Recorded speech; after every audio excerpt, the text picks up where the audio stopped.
dizer a vocês que é uma alegria estar aqui com vocês, é importante esse movimento que vocês têm feito. Eu vou tratar aqui, Sérgio, de umas ideias, né, do que a gente tem pensado por aí sobre o tema da humanização, um tema muito antigo no SUS, né? Nós temos, acho que, dois marcos importantes para pensar aqui antes de eu iniciar propriamente minha fala, né? Mas a humanização, ela pode ser dividida na história do SUS a partir do marco de formulação e implementação da PNH como política pública, né? Então, o que passamos a chamar de Humaniza SUS. Então, podemos dizer que a história da humanização na saúde pública brasileira, no SUS, é dividida entre antes e depois da PNH, né? E nós, e vocês aí em Alagoas, e particularmente Sérgio, como que esteve intimamente ligado com a política, com a gestão dela, né? E hoje na universidade, fazendo também estudos e conduzindo suas reflexões e pesquisas, a humanização implicou numa inflexão naquilo que havíamos, então, produzido como essa temática dentro do SUS, e a PNH é literalmente um cavalo de pau na perspectiva da humanização, porque vai pensar a humanização de um outro jeito, vai trazer o tema da humanização a partir de uma profunda reflexão político-filosófica, né? E o grande desafio que estava colocado para nós era como dar carne, como dar concretude para esse conjunto de enunciados que estavam ali em torno da humanização, né?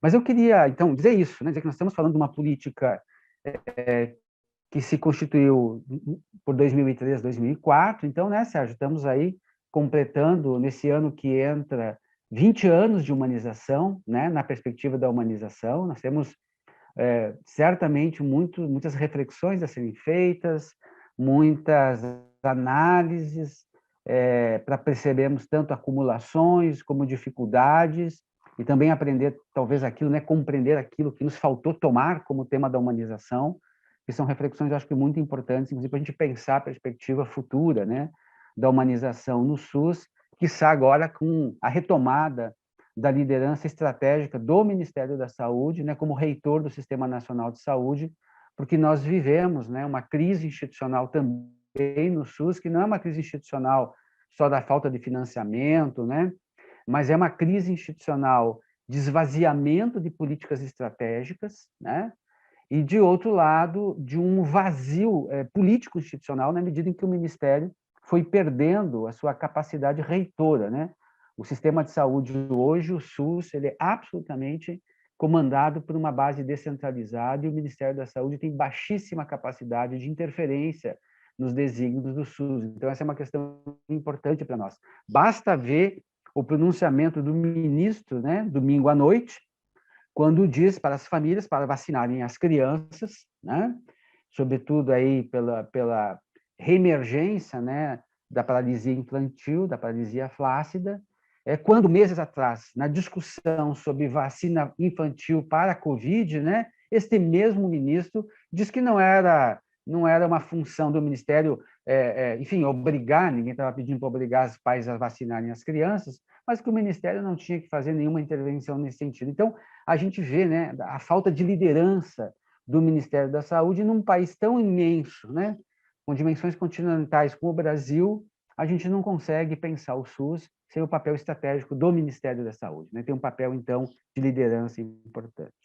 Mas uma primeira questão, Sérgio, que eu queria trazer aqui para a reflexão das companheiras e companheiros, né, que estiveram nos grupos e que estão aí já há muito tempo com a temática da humanização, e estão perguntando como que a gente pode pensar aí a humanização e esta associação, né, entre gestão e cuidado, como é que a gente poderia pensar isso?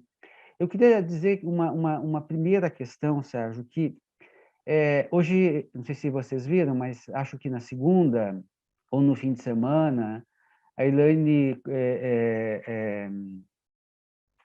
como chama? Esqueci o nome dela aqui agora, minha conterrânea de Juí, Brum, a Elaine Brum, né? Elaine Brum é de Juí, norte do Rio Grande do Sul. O pai dela era um cientista político importante na universidade lá. A Elaine Brum publica um artigo onde ela faz uma leitura pós-eleitoral, e ela diz que é necessário reimaginar. reimaginar o Brasil, reimaginar a vida, né? E romper com o sequestro da nossa subjetividade. Ela vai desenvolver o texto dela, isso me fez pensar como nós, no início da humanização, pensamos a humanização, né? A humanização, ela se coloca para nós não como uma antítese, né? Ou como uma proposição para lidar com a desumanização das práticas de gestão e de atenção, né? Ela não veio necessariamente, né, a humanização como uma antítese à desumanização. A humanização foi colocada, né, ali pelo pensamento muito importante de um coletivo, né? Foi uma posição muito coletiva, mas capitaneada ali por Bete Barros, Regina Benevides, né, Sérgio? Edu Passos, um conjunto de companheiras e companheiros que estavam nas universidades, que estavam dentro da gestão, estavam em muitos lugares, em práticas populares de saúde, de pensar que a humanização ela é um princípio, né? Ela é um valor do cuidado e um valor da gestão. E por que isso? Porque nós imaginávamos, né, que era necessário a gente abrir a nossa imaginação, que era necessário que a gente pudesse colocar no nosso pensamento, né, dar passagens para outras imagens, para outras visões, na qual a gente pudesse ver a positividade do cuidado, né? Ou relações cuidadoras e relações de gestão que fossem afirmadoras de valores e que tomávamos ali, então, a humanização como um valor fundamental para a organização das práticas cuidadoras e das práticas de gestão, né? Nesse sentido, né, a humanização, e tomando aqui a Elaine Bloom pensando nessa dimensão de que é preciso que a gente reimagine, portanto, que a gente dê possibilidade de construir uma outra perspectiva de Brasil, de SUS, de humanização, que não seja essa tomada como antítese à violência, o descuidado, a desumanização, mas, né, dizer que nessa perspectiva a gente tem como, e é necessário que a gente olhe para frente a partir daquilo que a gente quer, daquilo que a gente deseja. Portanto, né, Sérgio, uma perspectiva da gente se desintoxicar, da gente se desadoecer, se é que essa palavra existe, né, mas da gente desadoecer, né, da gente tirar esses elementos do nosso imaginário inicial, né? Então, eu queria aqui reafirmar, isso pode ser até elemento para a nossa discussão, né? Que a humanização não é uma resposta. Quando a gente pensou a humanização no SUS, não é uma resposta a práticas desumanizadoras, mas pensar a humanização como um valor do cuidado e da gestão, né?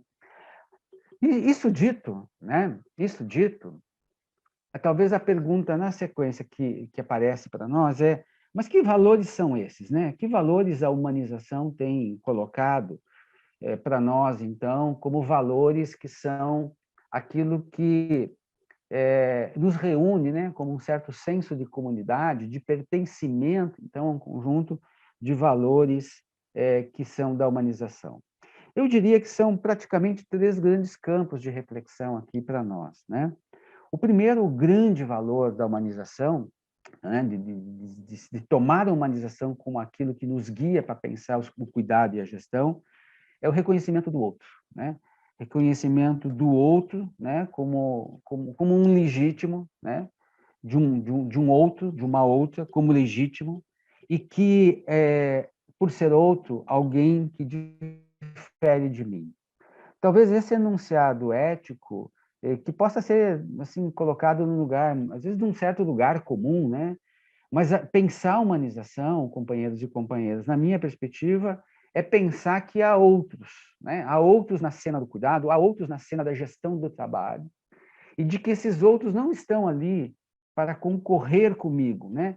Mas que são outras perspectivas, né? São outras formas de verificação e de experimentação da vida com a qual e com quem eu me relaciono. Isso pode ser usuário, isso pode ser um trabalhador, isso possa ser um gestor. Uma segunda decorrência dessa primeira, né, uma segundo elemento decorrente desse, é que se há o outro, a outra pessoa, né, a vida, né, que se apresenta para nós na cena do cuidado e na cena de gestão, é uma vida de pluralidades, né? E, portanto, o viver é uma pluralidade de manifestações do vivo, né?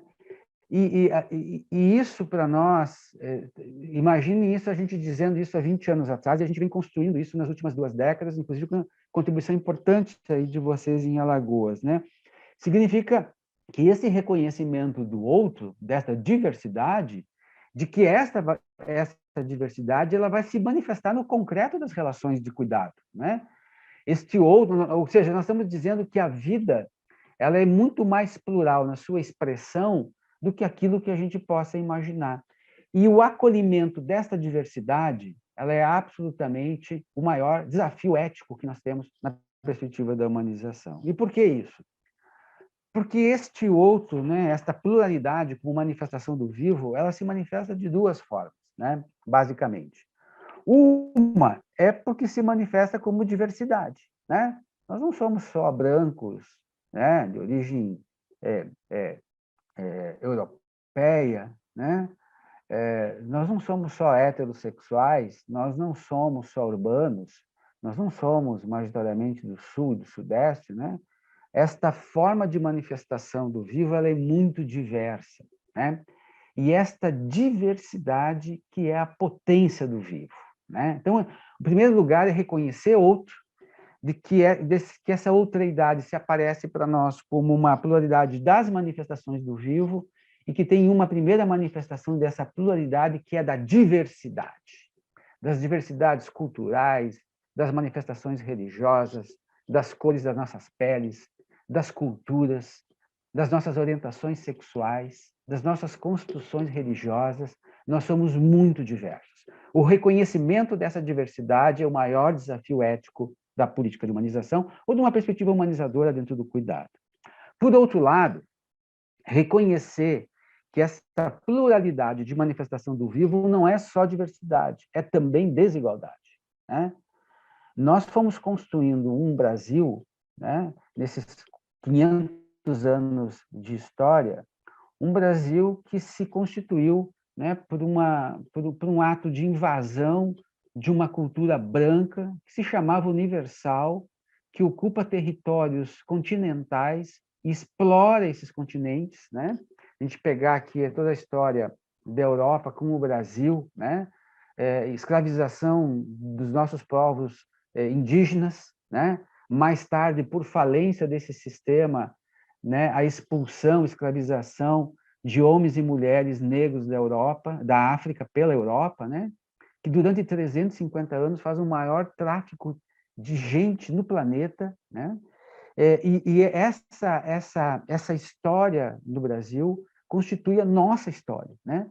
Nós somos um país invadido por uma civilização da barbárie, que é a civilização europeia do século XVI, que constitui um sistema de produção capitalista e cuja força motriz desse sistema é a força do trabalho escravizado de homens e mulheres, sobretudo pela diáspora negra, né? Isso nos constituiu como Brasil, né? E isso foi até ontem. Eu estava me dando conta esses dias, Sérgio, que meu pai, que faria 100 anos neste ano, né, fez 100 anos nesse ano, já está falecido há alguns anos, né? Meu pai, quando nasceu, fazia menos de 3 décadas que oficialmente havia acabado a escravidão oficial no Brasil pela Lei Áurea, né? Sem contar tudo que permanece na sequência. Então, nós somos um país que se constituiu por marcas profundas de diversidade, mas também profundíssimas de desigualdade. Somos um país muito desigual. Portanto, a política de humanização, a humanização, ela tem tônica, né? Ela faz um acento a essa perspectiva de que nós temos que olhar para esse Brasil, né, diverso, mas também muito desigual. E que, portanto, é plataforma nossa reconhecer e lidar com esses efeitos do modo de produção, né, cultural, né, que produziu elites poderosas nesse Brasil, sem nenhum ou com baixíssimo compromisso com as pessoas. As pessoas, os brasileiros e brasileiras que aqui se constituíram, na sua grande maioria, não foram compreendidos como o povo brasileiro, mas foi compreendido como alguém que está à disposição de um modelo de produção escravagista que foi até ontem e um modelo de acumulação privada de capital que permanece até hoje, né? Não é à toa que nós nos constituímos como um dos países mais desiguais do mundo, né? Uma concentração de renda que é genuinamente brasileira, né? Menos de 10% da população se apropria de 90% dos recursos e o resto fica com o resto. Ou seja, nós somos um país desigual, né? Pois bem, reconhecer o outro, reconhecer que quando eu reconheço o outro, eu trago junto a pluralidade das manifestações do vivo, mas também um terceiro valor da humanização, né, é pensar o SUS como política pública civilizatória, né? Nós não podemos pensar a humanização fora do SUS. Aliás, né, nós insistimos sempre que a humanização, a PNH, é uma política do SUS. E é uma política, inclusive, que ela tem uma perspectiva que é de implementação do SUS, né? Porque a saúde é um direito, está escrito na Constituição, tem que ser integral, está escrito na instituição, do ponto de vista normativo, a gente superou algumas coisas. A pergunta é, mas como é que a gente implementa um SUS universal, equitativo e integral, né? A humanização, ela constitui-se como uma resposta, uma das tantas respostas que fomos construindo no SUS para dar conta desses preceitos constitucionais. Mas é claro que aqui, quando eu falo numa política pública civilizatória, né, recuperando aqui uma fala do Sérgio Arouca, lá na 8ª Conferência Nacional de Saúde, né, o Sérgio dizia, olha, nós temos que pensar, né, que o sistema de saúde ele tem uma função social que é ampliar o nosso grau de civilidade, né?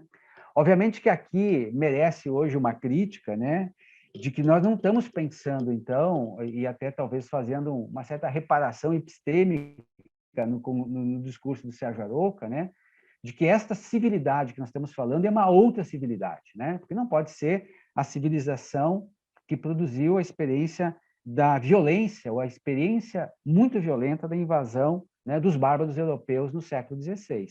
Mas estamos pensando aqui, obviamente, uma civilidade, né, de pensar o SUS, então, como uma política pública civilizatória, né, mas pensar aqui uma civilização como expressão de uma pluriversidade, né, de pensar a própria constituição do nosso país como uma nação mais pluridiversa, né? E, nesse sentido, se o SUS é para nós um valor, né, pensar que nós temos alguns valores que são necessários, inclusive para a discussão que vamos fazer na sequência, imagino que vocês tomam isso como referência, mas sempre é bom a gente lembrar, né, que valores estão contidos na Constituição brasileira ou na Constituição do SUS como valores para a gente, a partir deles, pensar a política de humanização, né? Em primeiro lugar, pensar a saúde como um direito. Saúde é um direito das pessoas, né? E lá lembrando, né, então, o direito, independentemente de qualquer adjetivação ou subjetivação que a gente podemos fazer de pessoas e sujeitos, né? A saúde é um direito de qualquer um, de qualquer uma, né? Um segundo elemento importante para nós é pensar que nós adotamos um conceito ampliado de saúde, né? E que pensamos nesse conceito ampliado, que é saúde. Então, como é que a gente produz saúde no Brasil na perspectiva do SUS, né? Nós produzimos saúde por duas formas, né? Uma forma é garantir, e aí é uma tarefa que cabe a nós, como Secretaria de Saúde, como o SUS, como trabalhadores, como usuários, que é garantir acesso equitativo a práticas integrais. Então, como é que a gente produz saúde no Brasil? Acesso. Acesso equitativo a práticas de cuidado integral.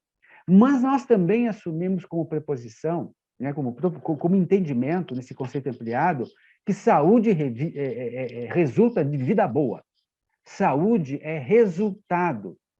Saúde é determinada, portanto, das formas como a gente produz e distribui riquezas no país, né? Que eu estou chamando aqui de vida boa. Então, por isso que a nossa luta no campo da humanização e do SUS é sempre conjugar, sim, nós temos que qualificar o acesso, mas, por outro lado, se a saúde tem um conceito ampliado, ela resulta da qualidade da educação, da alimentação, da moradia, daquilo que eu estou chamando de vida boa, né? Ou daquilo que um conceito mais preciso que temos utilizado ultimamente, que é a ideia do bom ou do bem viver, né?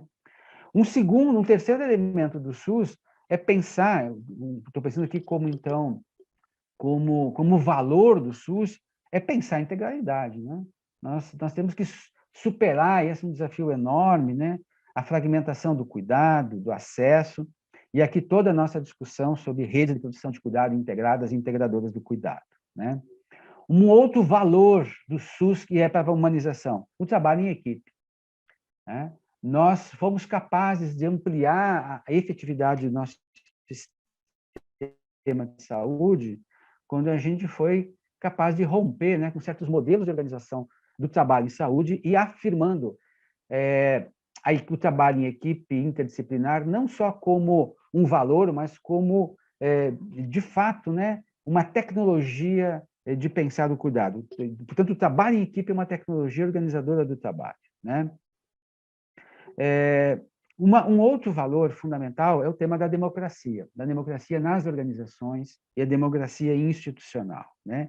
E aqui, entendendo democracia, né, que eu acho um tema muito significativo para a gente pensar esse Brasil tão mexido que está, né, tão alvoroçado que está por posições tão ambíguas, né, e delirantes de parte da população que parece que vive num mundo absolutamente inverso, né, como se fosse um mundo paralelo, né? Eu penso democracia como o desejo, né, da gente viver com o desejo de uma coexistência com respeito mútuo, né? Então, pensar a democracia como essa ideia de um desejo de coexistência, um desejo de coexistir com aquele que de mim difere, né?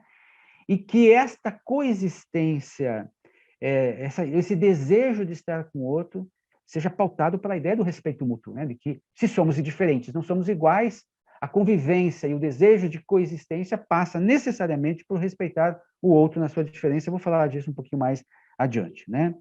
E aí também, né, um último e talvez o mais importante valor do SUS que vai para a humanização é a gente ampliar, né, e fazer mais diversa as formas de participação comunitária em saúde, né?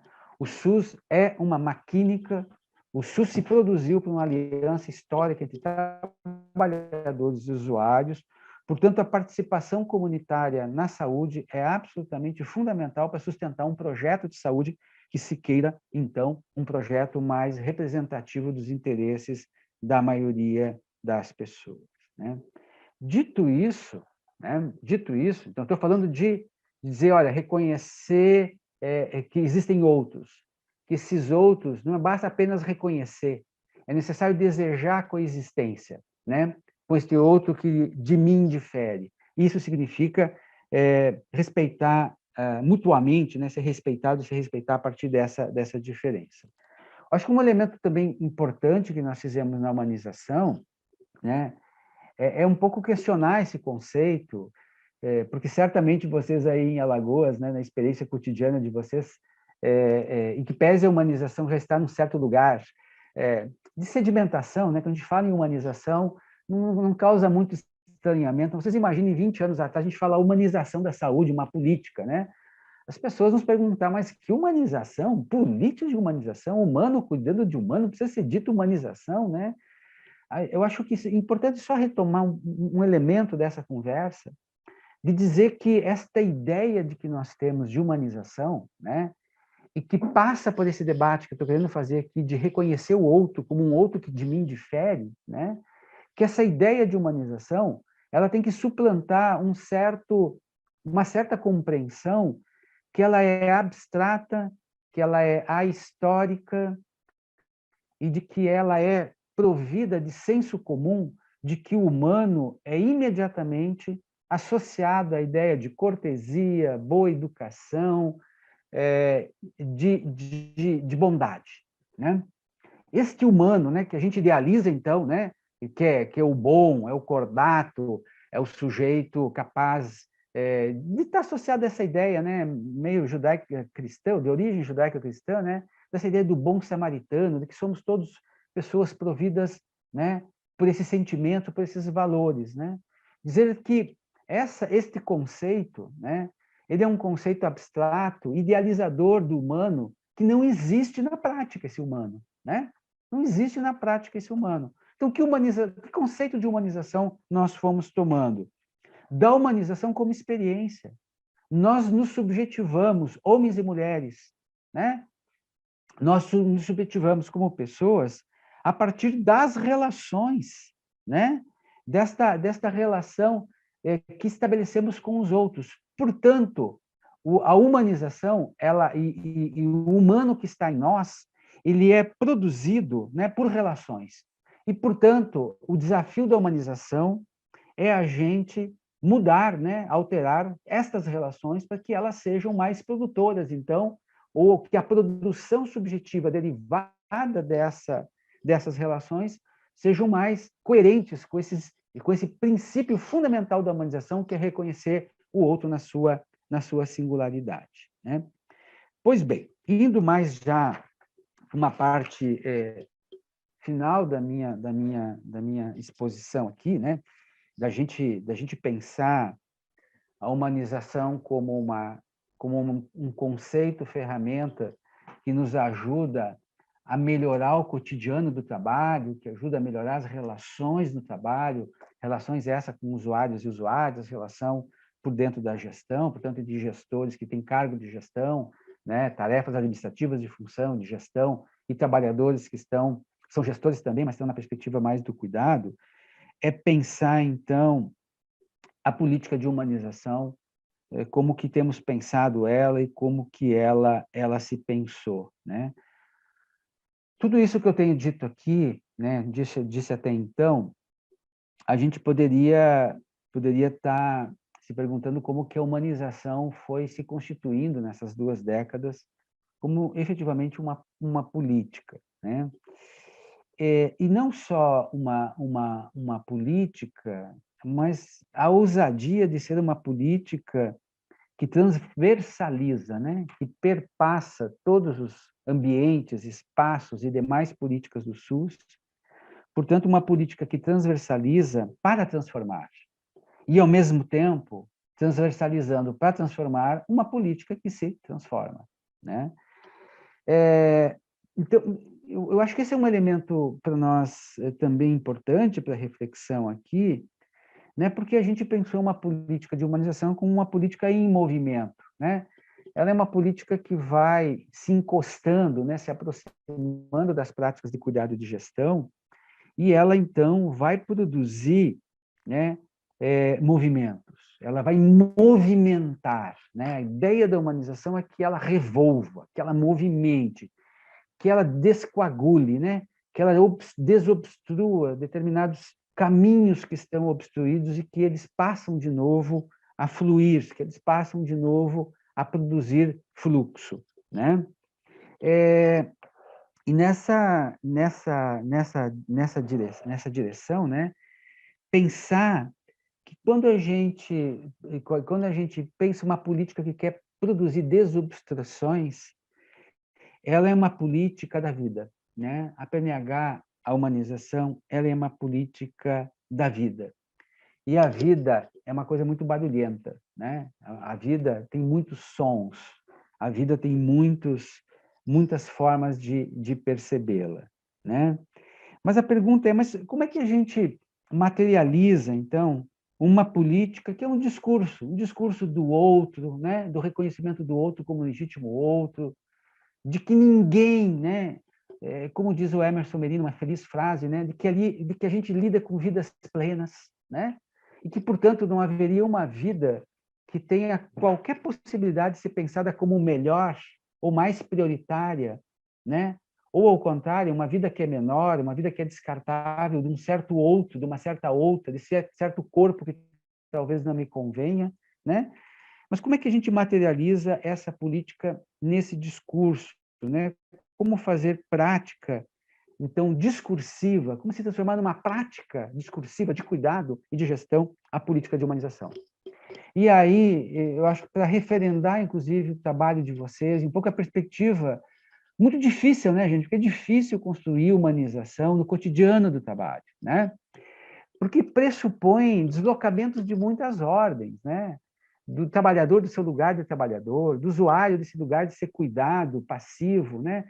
A PNH, de que gestor não é mandar, né?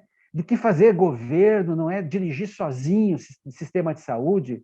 Então, a humanização traz uma discursividade que, na prática, traz um conjunto de problemas para nós, né? Como é que a gente faz para isso dar certo? Como é que a gente vai lidando com essas situações?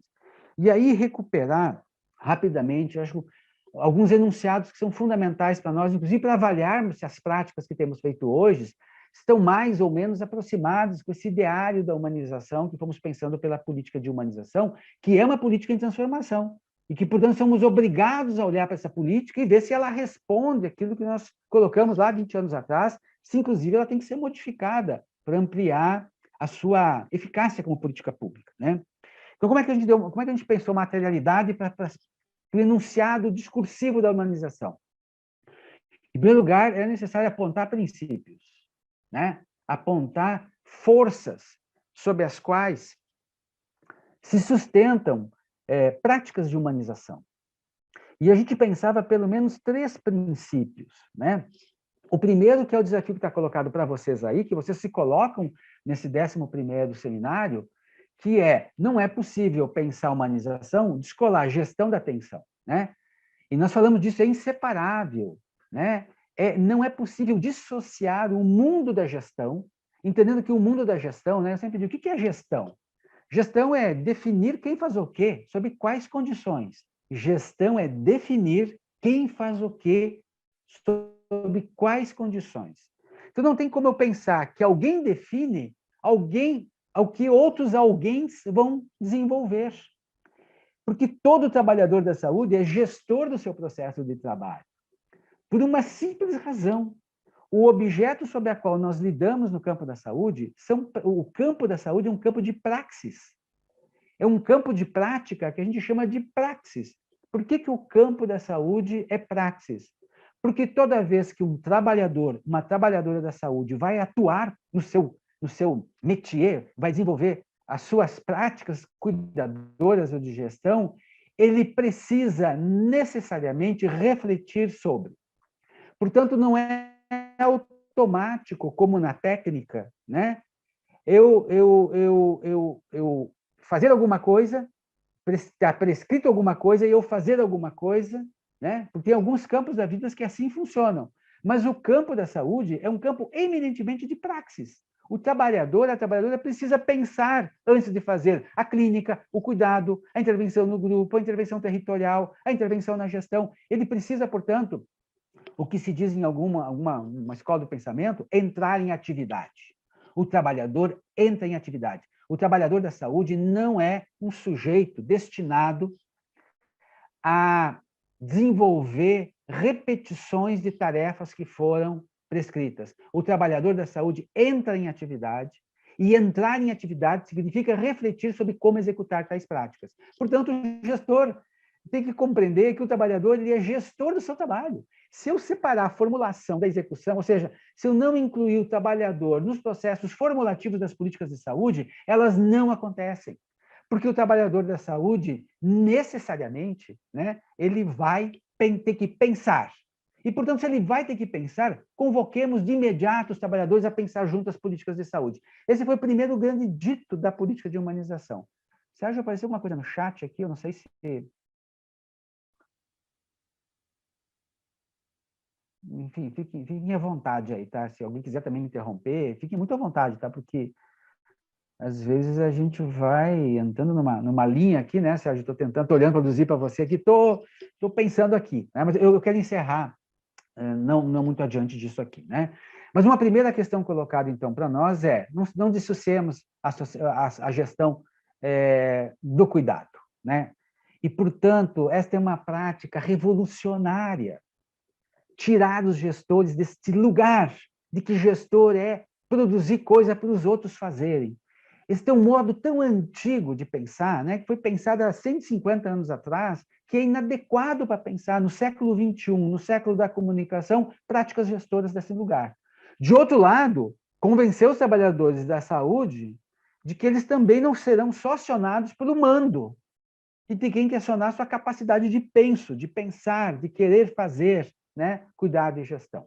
Um segundo elemento colocado lá pela humanização, ainda como princípio, é isso que eu estou falando aqui entre linhas, né? De que humanização é protagonismo das pessoas. A gente não faz humanização contra as pessoas, nem apesar das pessoas, a gente faz com as pessoas. A humanização é uma força ativa de convocar as pessoas para que elas assumam sua capacidade de pensar práticas de cuidado e desenvolver práticas coletivas de cuidado. E, por fim, dizíamos, né, Sérgio, um outro elemento importantíssimo, como, que o Ricardo Teixeira desenvolve de uma forma muito, muito importante por dentro da política de humanização, que é pensar a humanização como uma política da conversa. Humanização é conversa, é conversação. Assim como nós compreendemos as redes. O que são redes de cuidado? Redes de conversa. O que é o cuidado? Redes conversadoras. Então, nós temos que ampliar nossa capacidade de comunicação, entendendo comunicação aqui, a partir desse primeiro elemento que eu disse lá no início da minha fala, de que se humanização é reconhecer o outro, de que eu tenho que conversar com pessoas que não são iguais a mim, que não pensam iguais a mim. Esse é o grande desafio colocado, né? Da gente ter uma capacidade de conversar, de interlocutar, de produção de comum com aquele que pensa, às vezes, diferente de mim. Então, vejam que a humanização nos coloca como desafio 3 grandes questões iniciais, né? Juntar o máximo possível, criar, inovar, experimentar, se dá o direito de errar, inclusive, nessa articulação gestão com gestão do trabalhador. Uma segunda questão, nós temos que acionar a capacidade das pessoas de pensar, de acionar nelas o protagonismo.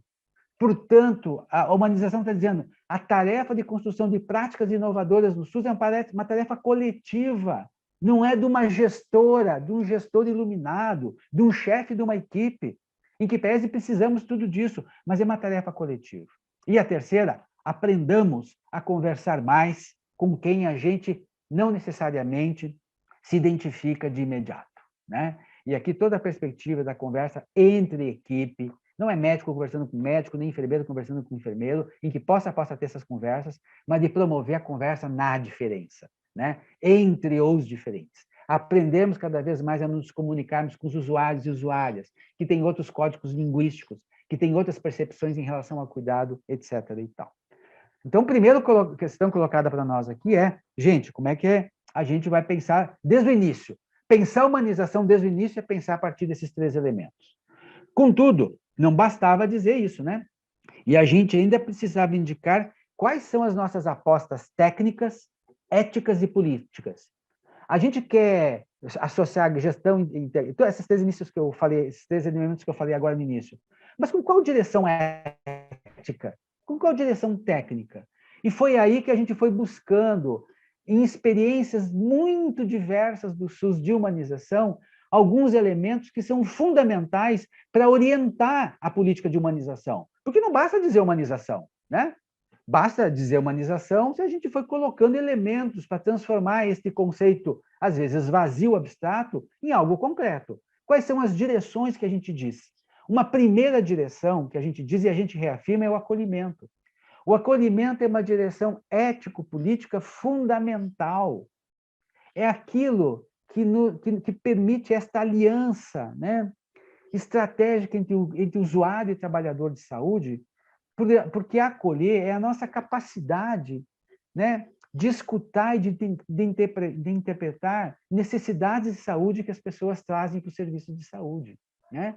Portanto, o acolhimento é uma ética e vai se transformar depois também numa tecnologia, mas é uma grande ética.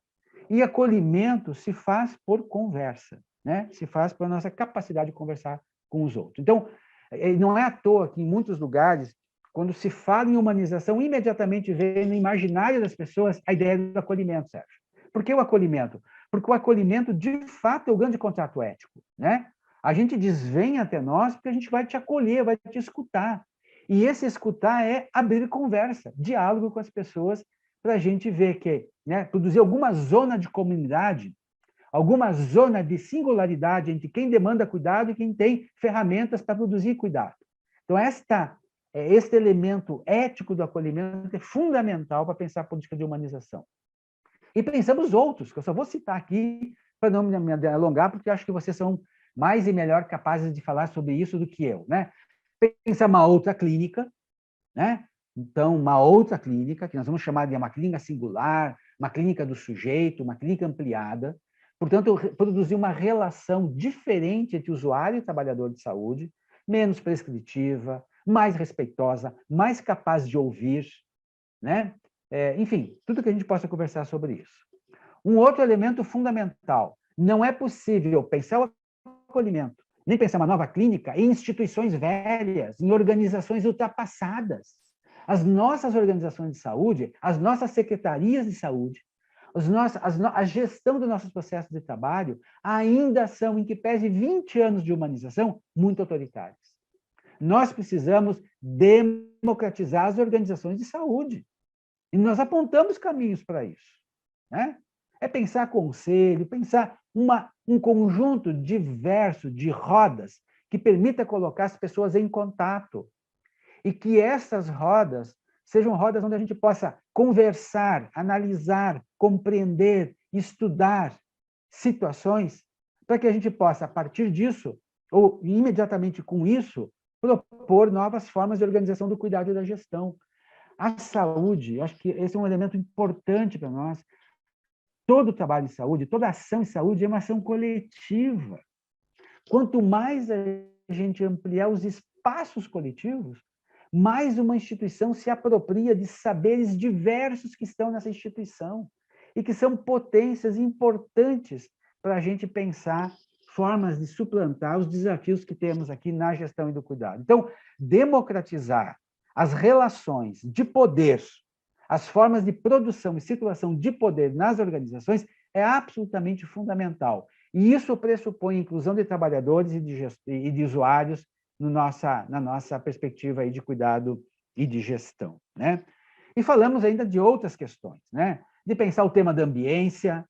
Nós temos que revolucionar a ambiência dos nossos serviços de saúde, gente. Como é possível que 2/3 das mulheres no Brasil ainda parem em espaços coletivos? Gente, isso é desumano. Isso é incompatível com o nosso desenvolvimento humano, do nosso desenvolvimento civilizatório. Se vocês olharem no Brasil, não sei qual é a situação de vocês em Alagoas, mas as mulheres não têm lugares tranquilos para parirem. As mulheres não têm paz em nenhum lugar, nem nas ruas, nem nos nossos hospitais. Então, nós temos que pensar ambiência. Se nós pensamos trabalho coletivo, é possível que a gente tenha que pensar os nossos serviços e quebrar as portas e paredes. Olha, tem espaço para fazer grupo nas nossas unidades, ou a gente tem que ir para baixo das mangueiras, ou como a gente diz aqui no sul, embaixo das bergamoteiras, para fazer reunião de equipe. Olha, tem que pensar ambiência, porque ambiência guarda, e deveria guardar, a relação com as nossas boas práticas de cuidado, né? Se a gente quer que o usuário tenha participação, visita aberta, que a gente possa ter pessoas, a rede sociofamiliar acompanhando o usuário dentro do serviço de saúde, tem que ter espaço para isso. Então, tem que pensar as nossas reformas, nossos hospitais, a partir desse pressuposto. E não pensar os hospitais e os nossos lugares de trabalho como se a gente fosse sozinho no cuidado, né? Como a gente fosse sozinho, como se a gente só pensasse sozinho, como o trabalhador e gestor pensasse sozinho. Pensamos no tema dos direitos dos usuários. Os usuários têm direitos, gente. Só a saúde não é um direito, como esses que têm direitos a direitos, que nós constantemente tendemos a negar. A diversidade religiosa, né? O direito de acesso à informação, direito de acesso à equipe que cuida do meu ente querido e que eu tenho direito à informação, de compartilhar informação.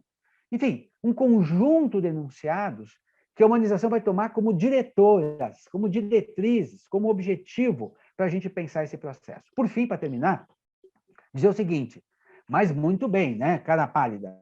Como é que a gente faz tudo isso? Como é que a gente está desafiado, né? Você falou que tem que reconhecer o outro, a gente estamos nesse movimento importante de reconhecer o outro como diferente, né? Temos que aumentar nossas conversas, temos que associar mais as práticas gestoras e do cuidado. Nós temos um conjunto de direções éticas e técnicas para pensar o trabalho e a gestão, mas a pergunta é como é que a gente faz isso, né? E aí, gente, a gente nos foi obrigado a tornar dizível, a botar na palavra, a palavrear, dar palavra para um certo modo de fazer humanização. Tem um jeito de fazer humanização? Eu acho que é uma pergunta que vocês estão se fazendo aí, né?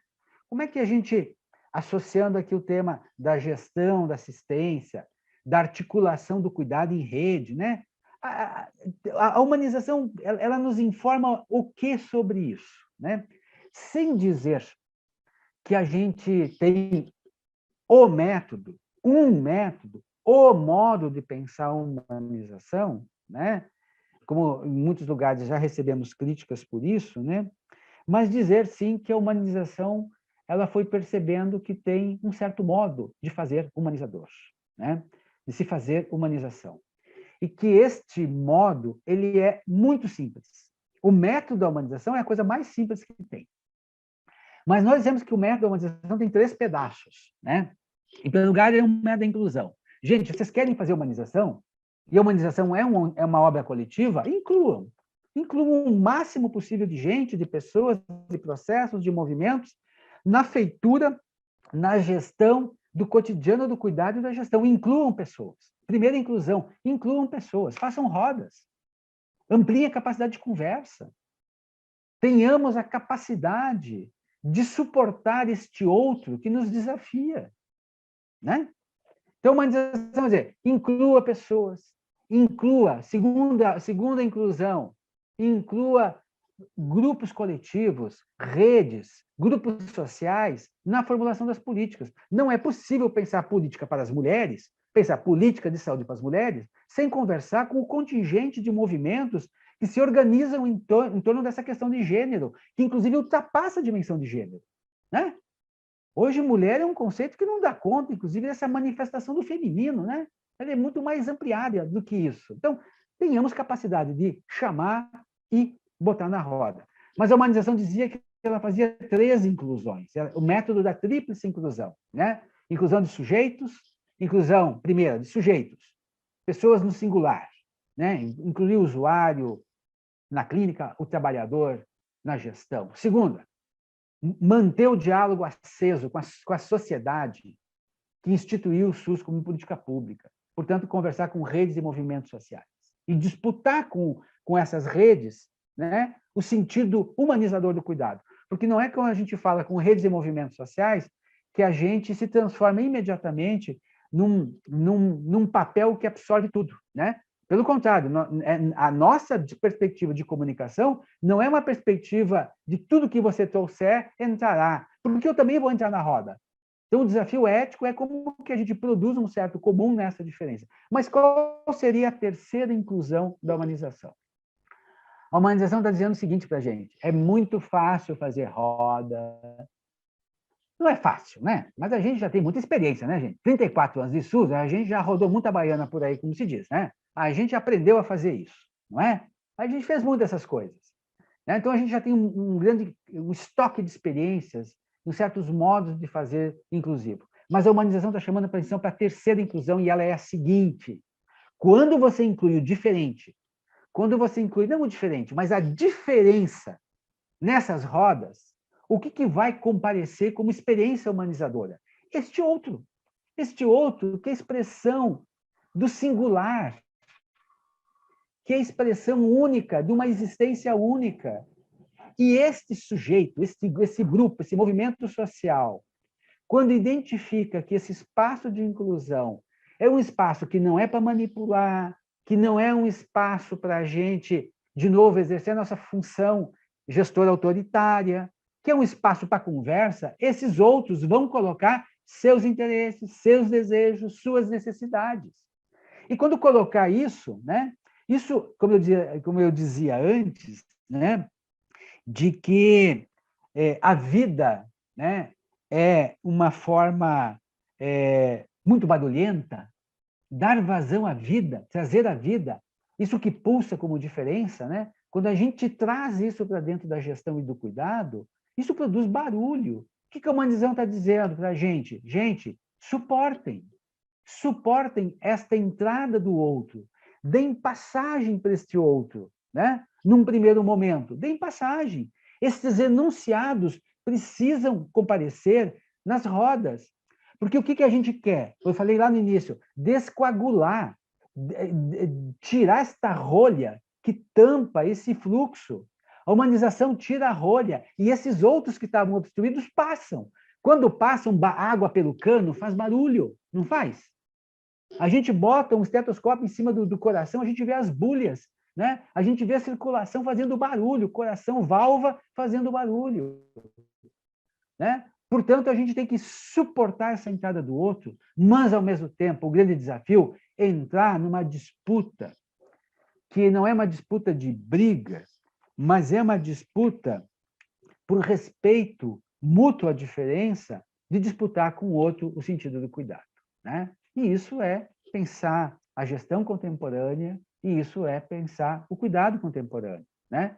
Que se o cuidado não é eu prescrevendo, também não pode ser, de outra parte, o usuário não se deslocar de certos lugares que, às vezes, não são produtores de saúde, né? Então, pensar o cuidado em comum, pensar a gestão comum, é a gente dar vazão para esses outros barulhos que vão comparecer, né?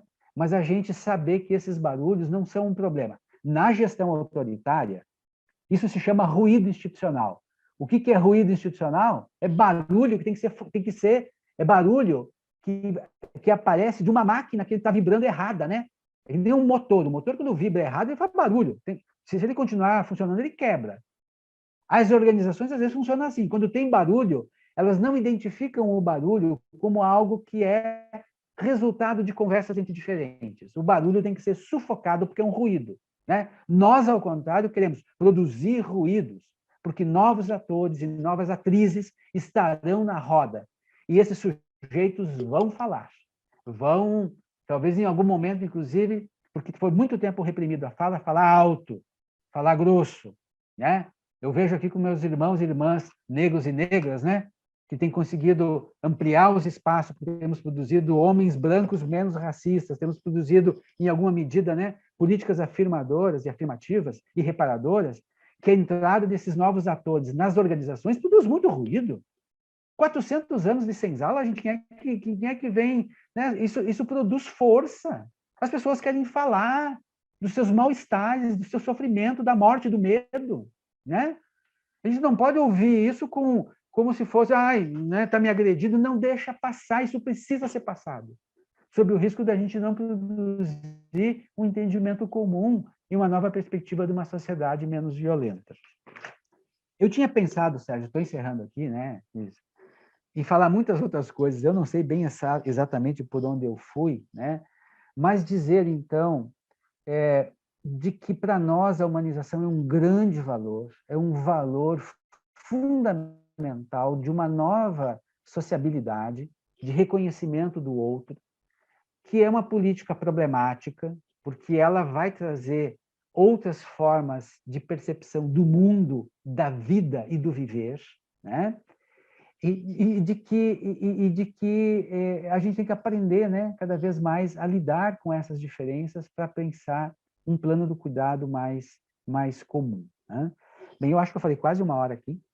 Eu vou, então, dar passagem agora, né, para vocês entrarem, trazer as questões do grupo e a gente dialogar de uma forma mais fina e sintônica, né, com aquilo que foi a produção aí